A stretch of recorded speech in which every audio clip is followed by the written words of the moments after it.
আসসালামু আলাইকুম। আপনারা সবাই কেমন আছেন? আশা করি সবাই ভালো আছেন। আকিস ম্যাথ পয়েন্টে আপনাদের স্বাগত। আমি এখন যে ম্যাথটা করাবো এটা হচ্ছে পটান চ্যাপ্টার 7 নিম্নের ধারাটি যোগফল নির্ণয় করার জন্য একটি পটান প্রোগ্রাম তৈরি করো। আমি যে আগের যে পটান প্রোগ্রামগুলো তৈরি করে দেখাইছিলাম ওইগুলা যোগফল, এরপর হচ্ছে ফিবোনাকি সিকোয়েন্স এইসবের। এখন আমি যেটা করাবো এটা হচ্ছে এই যে দেখেন ইনটু ইনটু অর্থাৎ এটা গুণের পটান প্রোগ্রাম তৈরি করার জন্য আগে যেগুলো দেখিয়েছিলাম ওইগুলো হচ্ছে পূর্ণ সংখ্যার সিরিজ, ভগ্নাংশ সংখ্যার সিরিজ, কিন্তু এখানে প্রত্যেকে এরা কোন অবস্থায় আছে। তাহলে সলিউশনটা কি হবে? সলিউশনটা হবে ইন্টিজার ফ্রুট, কারণ এখানে সিরিজটা কোন অবস্থায় আছে, তাই আমি ইন্টিজার ফ্রুট অর্থাৎ ফ্রড দিছি। ফ্রড কেন দিছি? কারণ এটা গুণের সিরিজ। যদি এটা যোগফল থাকতো, যদি যোগফল নির্ণয় করতে বলতো তাহলে এটা গুণফল হবে। যদি যোগফল নির্ণয় করতে বলতো তাহলে ইন্টিজার সাম দিতাম। এটা যেহেতু গুণফল নির্ণয় করতে বলছে তাই এটা ইন্টিজার ফ্রড দিছি। এরপর রিড স্ট্যাটিক কমা এম। এখন আমরা এই সিরিজে যদি দেখি এখানে একটা ভেরিয়েবল, এটা হচ্ছে এম, একটা চলক আছে।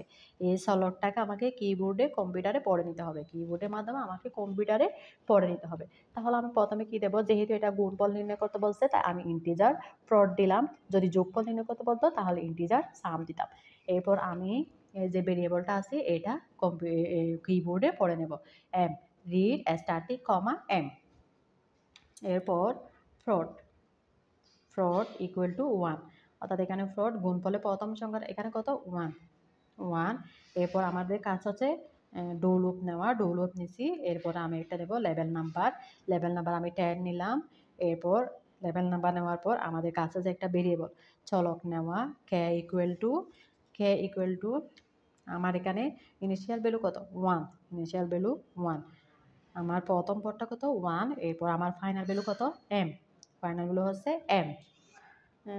আমরা এখানে দেখতেছি উপরেও পরিবর্তন হচ্ছে সংখ্যাগুলো, এখানে এই যে মূল সংখ্যাগুলোও পরিবর্তন হচ্ছে। আমরা যে কোনো একটা চাইলে এই যে উপরের পাওয়ারগুলো দিয়েও আমি পরিবর্তন করতে পারবো। এগুলা এই যে মূল সংখ্যাগুলো আছে এগুলা দিয়েও আমরা বেসিক সংখ্যাগুলো আছে ওইগুলা দিয়েও আমরা পরিবর্তন লিখতে পারবো। এরপর ফ্রড যখন আমরা যোগফল নির্ণয় করার জন্য পরিবর্তন লিখছিলাম তখন আমরা এখানে সাম লিখতাম, কিন্তু এটা যেহেতু গুণফল নির্ণয় করতে বলছে তাই আমি এখানে ফ্রড লিখব। Fraud equal to fraud static কে ডাবল স্ট্যাটিক কে -1। এটা কিভাবে নির্ণয়? আমি যদি এখানে দেখাই ফ্রড, তার মানে এখানে ফ্রড মান কত? 1। স্টার্টিং মানে একটা স্টার্টিং মানে কি বোঝায়? ইনটু বোঝায়, ইনটু গতা গুণ বোঝায়। এরপর কে এর মান কত? কে এর মানে যে 1। এরপর কে এর মান এই ডাবল স্টার্টিং মানে পাওয়ার বোঝায়, কে এর মান 1 -1। ফ্রডের মান দিলাম। এরপর ইনটু স্টার্টিং মানে ইনটু বোঝায়, কে 1 -1, অর্থাৎ উপরে কে এর মান থেকে 1 বিয়োগ হবে। এই যে পাওয়ারে কে এর মান থেকে 1 বিয়োগ হবে। তার মানে এটা কত হয়? 1 × 0 = 1। এটা 1 হয়, অর্থাৎ এই যে আমি এটা পাইছি, এটা প্রথম যে পদটা আছে এটা পাইছি। এভাবে আমরা কত পর্যন্ত নির্ণয় করবো? m⁻m−1 পর্যন্ত আমি নির্ণয় করব। এরপর আমাদের কাজ হচ্ছে যে এই 10, এই যে লেভেল নাম্বারটা এই পাশে লিখা, এরপর কন্টিনিউ। এটা কন্টিনিউ হবে। এরপর আমি যে এখানে যে ফ্রডটা পাইছি ওটাকে আমাকে প্রিন্ট করতে হবে। প্রিন্ট